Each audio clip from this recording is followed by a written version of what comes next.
Rekaman kamera pengawas ini memperlihatkan pencurian yang dilakukan seorang pelaku di salah satu gudang jasa pengiriman barang yang berada di daerah Ilir Barat 1 Palembang. Peristiwa sendiri terjadi pada pukul 3 dini hari. Jelas terlihat dari CCTV pelaku masuk melalui pintu atas gudang dengan merusaknya lebih dulu. Kemudian pelaku mengambil sepeda motor, jam tangan, serta beberapa paket lainnya milik konsumen yang belum dikirim.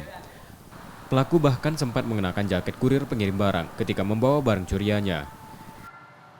Awalnya masuk dia naik tembok Kak, balkon. Jadi dia naik, masuknya lewat lantai 3. Terus turun ke bawah. Terus di sana kan ada motor Kak. Langsung tertuju ke motor dia, si pencurinya itu. Nah setelah itu dia keliling-keliling ke depan.